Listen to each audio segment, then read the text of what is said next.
Le soir du réveillon, la maison pleine, mes enfants, mes petits-enfants, des invités. J'ai vu ma belle-fille verser quelque chose dans ma coupe. Je n'ai rien dit, j'ai simplement échangé les coupes. 3 minutes plus tard, elle était au sol. Il était 23h47 quand toute ma vie a pris son sens. J'étais debout dans l'encadrement de la porte de la cuisine, tenant un plat vide de pain perdu quand j'ai vu. Fabienne, ma belle-fille, la femme que mon fils Robert a choisie pour partager sa vie, était penchée sur le plan de travail en marbre. Sa main droite tenait un petit flacon transparent, la gauche ma coupe de champagne. Le liquide est tombé en silence. 3, 4 gouttes, peut-être 5. Mon cœur s'est arrêté, mais mes pieds ne se sont pas déplacés. Ma bouche ne s'est pas ouverte. Quelque chose en moi, un instinct que je ne savais même pas posséder, m'a fait rester absolument immobile. Comme un animal qui sent le prédateur et comprend qu'un mouvement peut signifier la mort. Elle a rangé le flacon dans son sac en cuir noir, celui que je lui avais offert pour son dernier anniversaire. Puis elle a regardé autour d'elle. Les cheveux blonds sont tombés sur son visage quand elle s'est retournée, cherchant des témoins. Elle ne m'a pas vu. J'étais dans l'ombre du couloir, protégé par la faible lumière de la cuisine.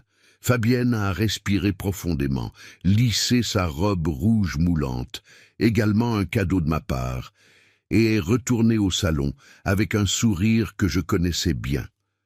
Ce sourire de belle-fille parfaite, de femme dévouée, de fille que je n'ai jamais eue. Mensonge. Tout a toujours été mensonge. Dans ma tête, une horloge a commencé à compter. Il restait 13 minutes avant le passage à la nouvelle année. 13 minutes pour découvrir si ma belle-fille voulait me tuer ou me détruire d'une autre manière que je ne pouvais encore imaginer. Je suis entré dans la cuisine comme si rien ne s'était passé. J'ai laissé le plat dans l'évier. Mes doigts tremblaient, mais je les ai forcés à rester fermes. J'ai pris un torchon et me suis séché les mains lentement, gagnant du temps pour réfléchir. Le salon était bruyant. 23 personnes riant, conversant, attendant le compte à rebours.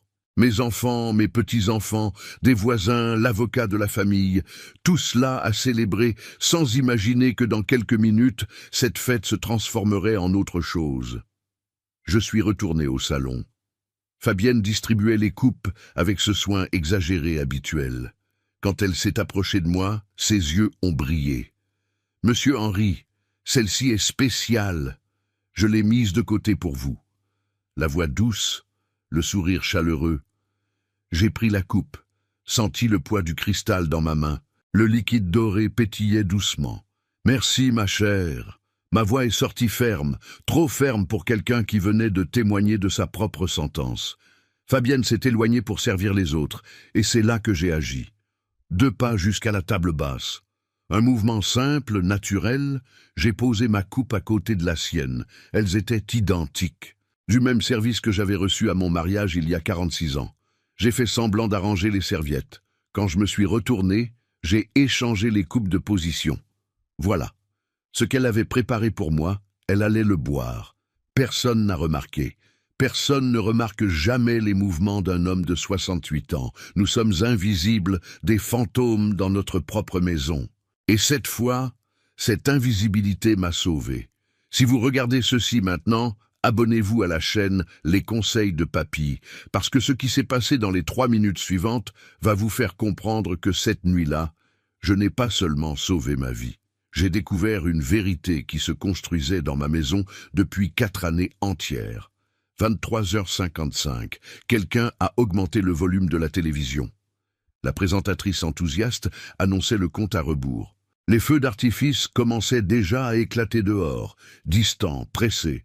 Fabienne a levé sa coupe, ma coupe, et a crié « Un toast à la famille, à Monsieur Henry, qui nous a toujours accueillis avec tant d'amour. » Tous ont levé leur coupe, moi y compris. Elle a bu une longue gorgée, démonstrative, théâtrale. J'ai bu aussi juste une petite gorgée, et j'ai attendu. Il restait 2 minutes avant minuit, quand j'ai vu le premier signe. Sa main a tremblé. La coupe a vacillé. Elle a cligné des yeux plusieurs fois, comme si elle avait du mal à se concentrer. « Fabienne, tu vas bien ?» Robert, mon fils, a remarqué avant tous les autres. Je me sens juste un peu étourdi. Sa voix est sortie traînante. 1 minute et 30 secondes. Elle a porté sa main à son front, ses jambes ont faibli. Robert l'a soutenue par le bras. « Chérie, parle-moi. » Et puis, quand il restait exactement 60 secondes avant la nouvelle année, Fabienne est tombée. Ce n'était pas une chute douce, c'était un effondrement. Le corps entier s'est écroulé dans mon salon, devant 23 témoins, au milieu des coupes de cristal, des petits fours, des rires qui sont morts d'un coup. Quelqu'un a crié. Pas moi. Je suis simplement resté là, debout, tenant ma coupe, sa coupe, observant parce qu'à ce moment-là, je ne savais toujours pas ce qu'il y avait dans ce liquide. Je ne savais pas si c'était du poison, un médicament, quelque chose pour me tuer ou simplement me rendre assez confus pour tout ce qu'elle planifiait. Mais je savais une chose. Dans les prochaines minutes, tous dans ce salon découvriraient qui était vraiment la femme allongée par terre. Et le pire n'avait même pas encore commencé. Mais avant de raconter ce qui s'est passé quand Fabienne est tombée par terre dans mon salon, vous devez comprendre qui je suis, ou plutôt, qui j'étais, avant que cette nuit ne transforme tout. Je m'appelle Henri Dubois, j'ai 68 ans, je suis veuf depuis 6 ans, et pendant 42 ans j'ai été professeur de littérature au lycée Henri IV, ici à Paris. J'ai enseigné Balzac, Flaubert, Proust. J'ai appris à des générations entières à comprendre que derrière les mots existent des couches de signification que la plupart des gens ne voient pas. Ironique, n'est-ce pas? J'ai passé ma vie à interpréter des textes, à chercher entre les lignes, à dévoiler les intentions cachées des personnages, et je n'ai pas réussi à voir ce qui se passait dans ma propre maison. J'habite dans le 7e arrondissement, dans un hôtel particulier de 4 étages qui appartient à ma famille depuis 1957. Ma grand-mère Elisabeth a acheté cette maison quand elle est arrivée de Lyon avec 2 valises de vêtements et un bracelet en or blanc avec des saphirs bleus. Le seul bijou qu'elle a refusé de vendre pendant toutes les années difficiles qu'elle a passées ici.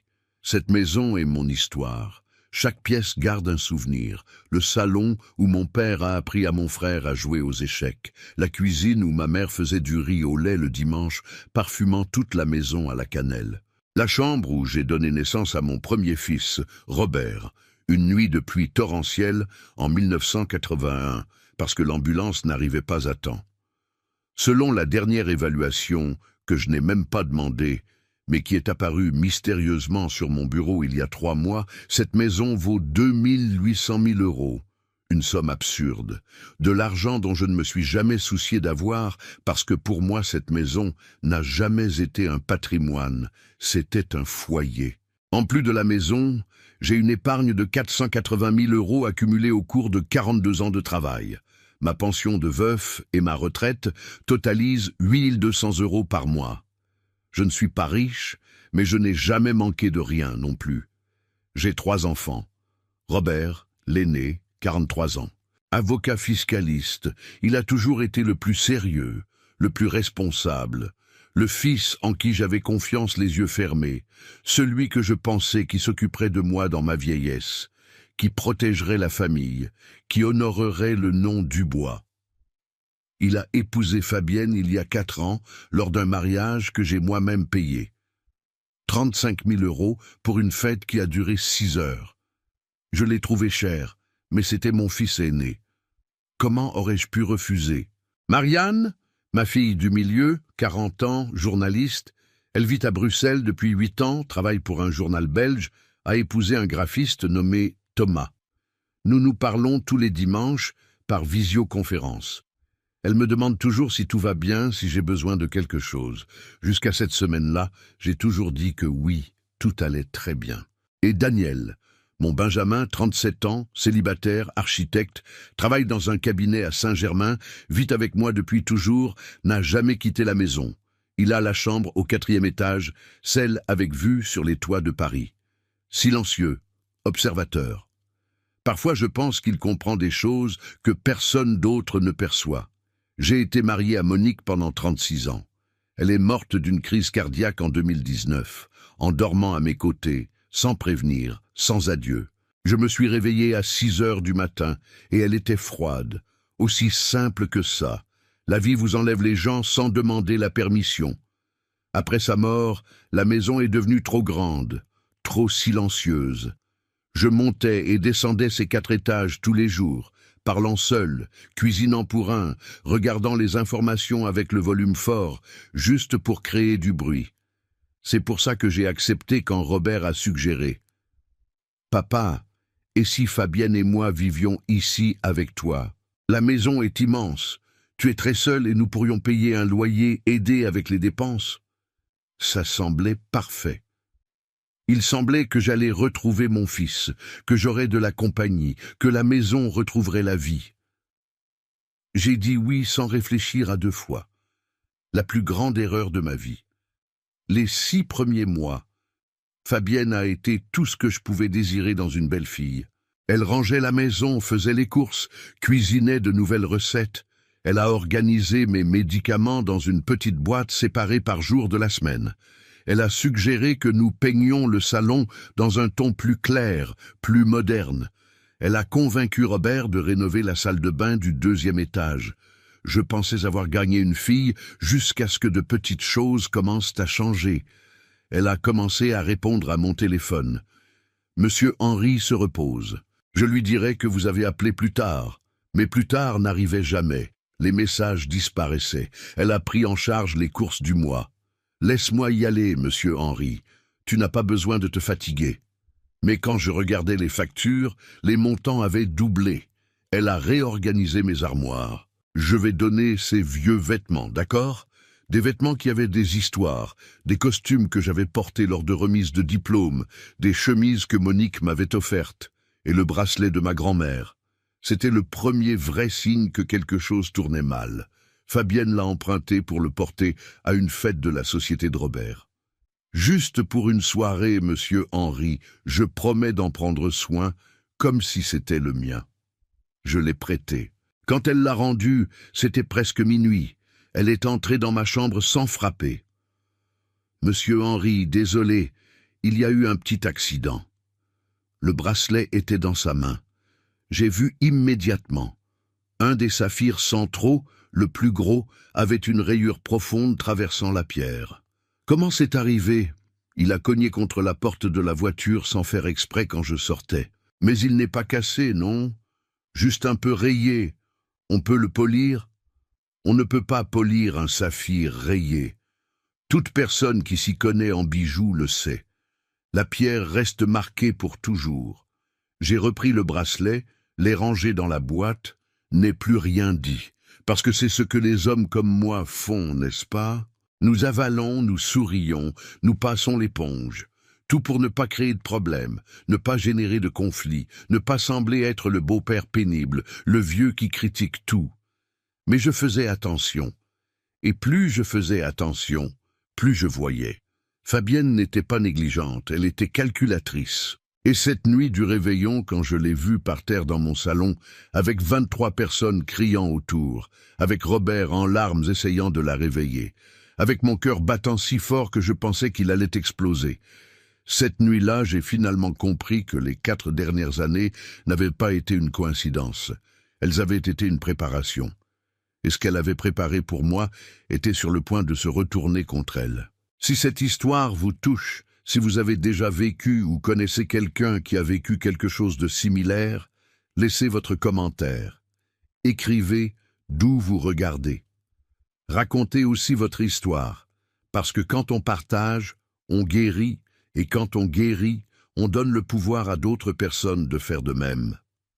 Likez cette vidéo, abonnez-vous à Les Conseils de Papy et rappelez-vous, vous n'êtes pas obligé d'être gentil avec ceux qui essaient de vous détruire. Vous êtes seulement obligé d'être vrai avec vous-même. Et ça, personne ne pourra jamais vous l'enlever. La première année de cohabitation avec Fabienne a été comme regarder une pièce de théâtre où j'étais le seul à percevoir que les acteurs changeaient de masque entre les actes. Ça a commencé par des phrases lancées en l'air pendant le petit déjeuner, pendant qu'elle tartinait du beurre sur sa baguette. « Monsieur Henry, vous ne trouvez pas que cette cuisine serait magnifique avec des placards blancs? Ceux-ci en bois foncé rendent tout un peu lourd. Ces placards avaient été installés par mon père en 1983, du bois massif, fait sur mesure par un menuisier de la rue de Grenelle. Je les aime comme ça, Fabienne. Ah, bien sûr, c'est juste que j'ai vu dans un magazine. Mais c'est votre maison, n'est-ce pas?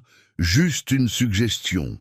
Juste une suggestion. Mais chaque semaine, il y en avait une nouvelle. Et si on remplaçait ces rideaux par des stores, plus pratiques? Ce lustre du salon est un peu démodé, non? Un plafonnier moderne valoriserait. Monsieur Henry, ces nappes brodées sont belles, mais personne n'utilise plus ça. Je peux les donner? Non. Oui. Peut-être.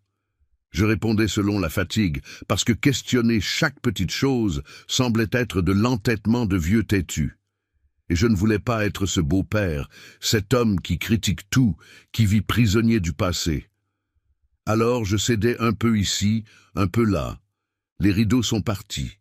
Des stores gris sont arrivés. Le lustre en cristal que ma mère avait rapporté d'un voyage à Versailles a été remplacé par une lampe minimaliste que je trouvais froide. Les nappes brodées par ma tante sont parties à la donation. Et chaque fois que quelque chose quittait la maison, un morceau de mon histoire partait avec. Mais le bracelet, celui-là, elle n'allait pas l'avoir. C'était un jeudi d'août, 1 an et 3 mois après le mariage. Fabienne a frappé à la porte de ma chambre à 22 heures.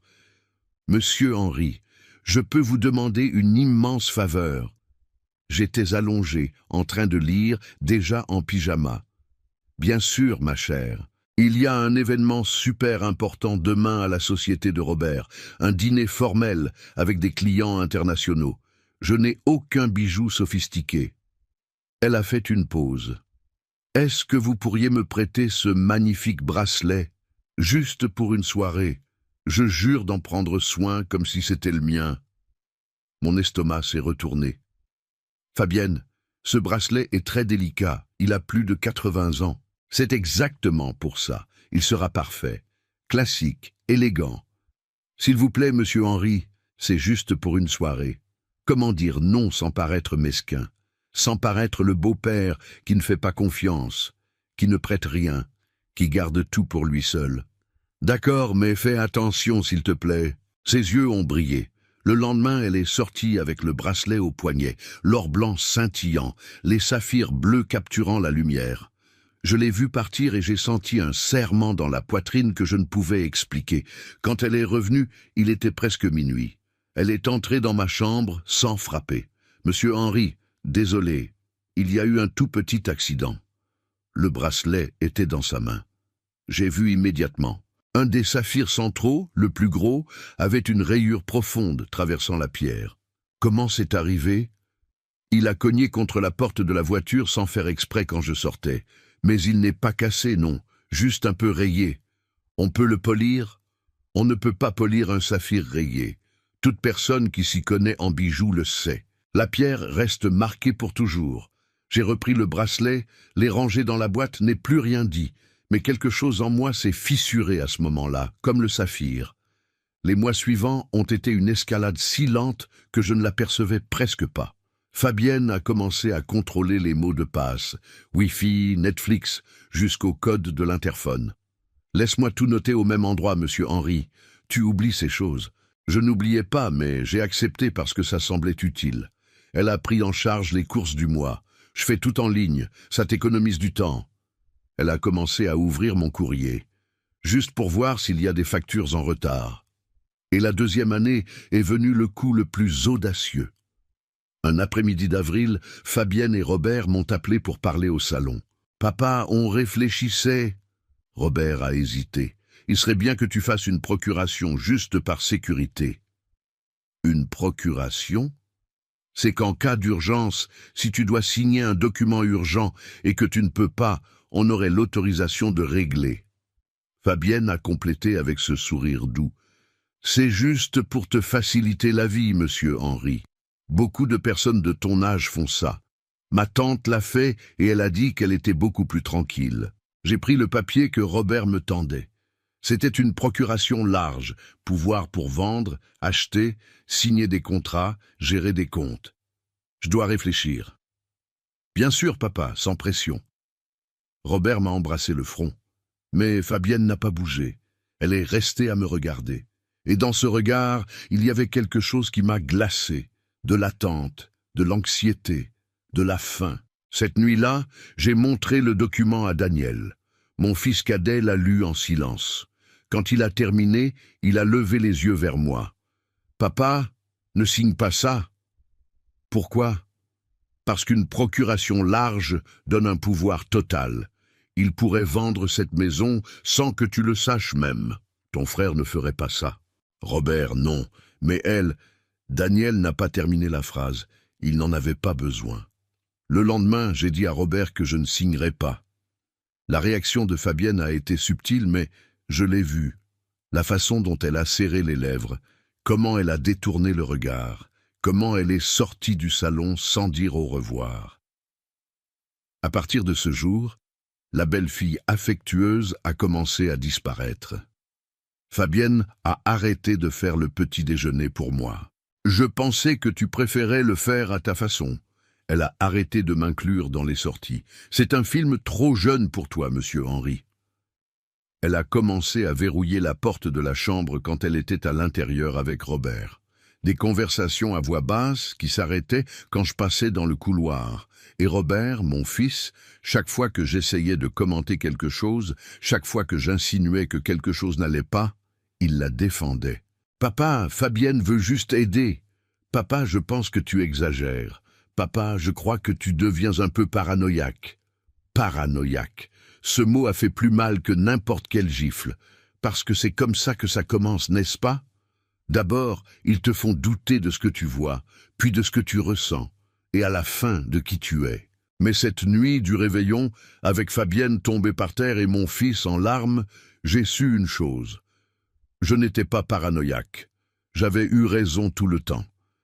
Et ce que j'allais encore découvrir dans les prochaines heures allait prouver que mon instinct n'avait jamais failli. Il manquait juste le courage de croire en lui. C'était un samedi matin de juin que mon monde s'est retourné. Fabienne et Robert étaient sortis pour régler des choses au notaire, de la paperasse fiscale, à laquelle je n'ai pas fait attention quand ils ont expliqué. Ils sont partis à 9 heures. On dit qu'ils reviendraient pour le déjeuner. J'arrosais les plantes du balcon quand j'ai entendu le téléphone sonner dans le bureau. Le fixe, cet appareil ancien que presque personne n'utilise plus. J'ai couru, encore avec l'arrosoir à la main, laissant une traînée de gouttes dans le couloir. Je suis arrivé trop tard, le répondeur a enregistré. « Bonjour, c'est l'agence Moreau Immobilier. Nous revenons vers vous concernant l'évaluation du bien rue de Grenelle. Comme demandé, le rapport est prêt. Vous pouvez passer le chercher ou préférez-vous qu'on l'envoie par email ?» Je suis resté figé, tenant l'arrosoir, écoutant le message se répéter dans ma tête. Évaluation immobilière. Quelle évaluation ? Personne ne m'avait demandé l'autorisation d'évaluer quoi que ce soit. Ma maison n'était pas à vendre. Le bureau était une petite pièce au 2e étage, remplie d'étagères, avec des livres que j'avais accumulés pendant des décennies d'enseignement. Le bureau en bois foncé avait toujours été le territoire de Monique. Après sa mort, c'est devenu un dépôt de factures, documents, papiers sans importance. Ou c'est ce que je pensais. J'ai commencé à ouvrir les tiroirs. Je cherchais quelque chose, n'importe quoi, qui expliquerait cet appel.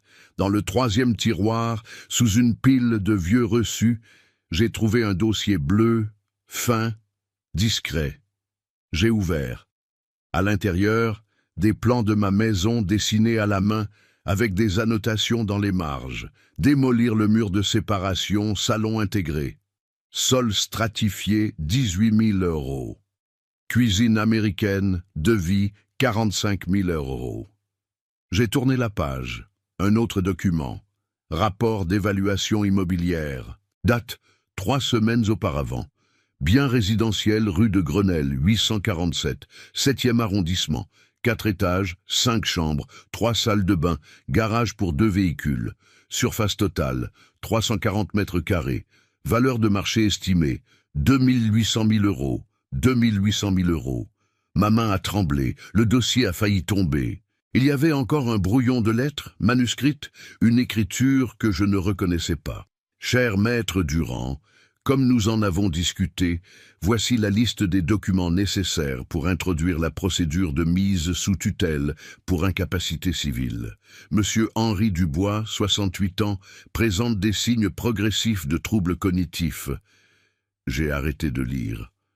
Incapacité civile. Mise sous tutelle. Les mots dansaient devant moi. Mon cœur battait si fort que ça faisait mal. Il voulait me déclarer fou. J'ai pris mon téléphone, j'ai photographié chaque page, les mains tremblantes, la respiration courte. J'ai tout rangé exactement comme c'était. J'ai fermé le tiroir, suis monté dans ma chambre et verrouillé la porte, me suis assis sur le lit et j'ai pleuré. Je n'ai pas pleuré de tristesse, j'ai pleuré de colère. Quand Robert et Fabienne sont arrivés, j'étais dans la cuisine en train d'éplucher des pommes de terre pour le déjeuner, le visage lavé, sans trace de larmes. « Papa, on a apporté des croissants. » Robert est entré joyeusement, avec un sachet en papier à la main. Fabienne est passée directement et montée dans leur chambre. Elle ne m'a même pas salué. J'ai attendu après le déjeuner. Quand Fabienne est sortie pour retrouver une amie, ou c'est ce qu'elle a dit, j'ai appelé Robert pour parler. « Fils, je dois te demander quelque chose. »« Dis, papa. » J'ai serré fort la tasse de café. « Tu as fait faire une évaluation de la maison ?» Il a cligné des yeux, a détourné le regard. « Qui t'a dit ça ?»« L'agence immobilière a appelé aujourd'hui. » Silence. Robert a joué avec son téléphone nerveux. « Papa, c'était juste par curiosité. Fabienne voulait savoir combien vaut la maison pour des questions de planification future. » « Quelle planification future, Robert ? Rien de grave, juste pour avoir une idée. Patrimoine familial, ces choses-là. Et les plans avec devis de rénovation ? Tu les as vus aussi ? » L'expression a changé. Surprise, il ne savait pas pour les plans. « Quel plan ? J'ai réalisé là. Robert était utilisé. Il ne savait pas tout. Laisse tomber. » J'ai forcé un sourire. J'étais juste curieux. Mais rien n'allait être laissé de côté. Cette nuit-là, j'ai attendu que tout le monde dorme. À 2 heures du matin, je suis descendu au salon, j'ai allumé l'ordinateur, j'ai cherché sur Internet comment installer une caméra cachée à la maison. Le lendemain, j'ai appelé Daniel dans ma chambre. « J'ai besoin de ton aide. » Je lui ai montré les photos que j'avais prises des documents. J'ai vu mon fils cadet devenir pâle. « Papa, c'est une tentative d'escroquerie. Ils veulent te déclarer incapable pour prendre le contrôle de tout. » Je sais. C'est pour ça que j'ai besoin de preuves. Je dois savoir ce dont ils parlent quand je ne suis pas là. Daniel m'a regardé avec un mélange d'admiration et de peur. « Tu veux les enregistrer ?» « Oui. » 2 jours plus tard, Daniel a apporté 4 caméras minuscules de la taille d'un bouton avec audio. Nous les avons installées ensemble, une dans la bibliothèque du salon, cachée entre les livres, une dans l'horloge murale de la cuisine, une dans le couloir du 2e étage, à l'intérieur d'un vase décoratif, et une dans le bureau, collée derrière le porte-stylo. Tout s'enregistre directement sur une application de ton téléphone, papa. Tu peux regarder de n'importe où. J'ai appris à m'en servir. Moi qui savais à peine utiliser WhatsApp, j'ai appris à accéder à des caméras de sécurité cachées. J'ai commencé à tout regarder, et ce que j'ai vu m'a transformé. 3 jours après l'installation, Fabienne a eu un appel téléphonique dans le bureau. J'étais au supermarché, mais les caméras ont tout enregistré. Elle a fermé la porte, s'est assise sur la chaise qui était celle de Monique, a appelé quelqu'un. « Salut, c'est moi. » Il est de plus en plus oublieux. Hier encore, il a demandé 3 fois quel jour on était. Non, personne ne soupçonnera.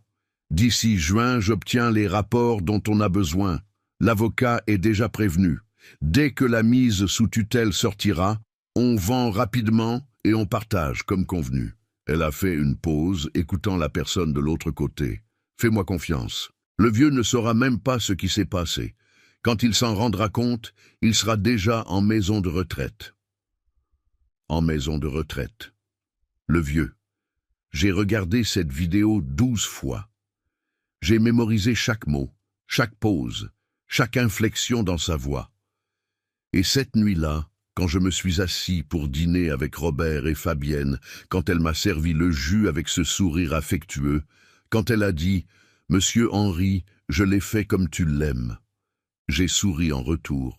Parce qu'elle ne savait pas. Elle ne savait pas que j'étais devenu chasseur, et que maintenant chacun de ses mouvements était documenté, enregistré, archivé. La proie était devenue prédateur, et le piège ne faisait que commencer à être monté. Pendant 3 semaines, je suis devenu spectateur de ma propre destruction. Tous les matins, je me réveillais à 6 heures, prenais mon café, faisais semblant de lire le journal. Mais mes yeux étaient sur mon téléphone caché sous la table, regardant les enregistrements de la nuit précédente. C'est comme ça que j'ai tout découvert. La première révélation est venue un mardi pluvieux de juillet. J'étais allé chez le médecin, faire des examens de routine. Tension, cholestérol. Ces choses pour ceux qui ont passé 60 ans. Quand je suis rentré, Fabienne était seule à la maison, où elle pensait l'être. J'ai regardé l'enregistrement cette même nuit, enfermé dans ma chambre. Fabienne était dans le bureau. La caméra a parfaitement capté quand elle a ouvert le tiroir, celui-là même où j'avais trouvé les documents, et a sorti une enveloppe Kraft. À l'intérieur, des papiers que je n'avais jamais vus. Elle les a étalés sur la table. La caméra ne focalisait pas parfaitement, mais on pouvait lire les tampons. Clinique neurologique Sainte-Anne. Rapports médicaux avec mon nom. J'ai pris mon téléphone et j'ai zoomé sur l'image. Patient Henri Dubois, 68 ans. Présente un tableau compatible avec une démence sénile stade modéré. Épisode fréquent de désorientation temporelle et spatiale. Perte progressive de mémoire récente. Recommandations d'accompagnement psychiatrique et évaluation pour mise sous tutelle. Date 15 mai 2024. Je n'ai jamais mis les pieds dans cette clinique de ma vie. Ces rapports étaient faux. J'ai continué à regarder. Fabienne a photographié chaque document avec son téléphone, puis a tout rangé et a passé un appel. J'ai réussi. 3 rapports signés avec numéro d'ordre des médecins et tout. Ça a coûté cher, mais c'est parfait. Personne ne questionnera. Mon estomac s'est retourné. Elle avait acheté de faux rapports médicaux pour me déclarer fou. Mais le pire était encore à venir. 2 jours plus tard, un jeudi après-midi, est arrivé ce que je craignais le plus de découvrir. La sonnette a retenti à 15 heures. Fabienne a ouvert. J'étais au 4e étage, mais je suis descendu silencieusement jusqu'au milieu de l'escalier pour écouter. C'était un homme. Voix grave, ton professionnel.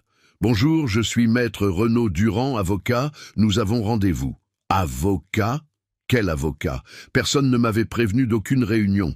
Je suis retourné dans ma chambre et j'ai ouvert l'application des caméras. Transmission en direct. Fabienne a conduit l'homme au salon. Il était grand, chauve, costume gris.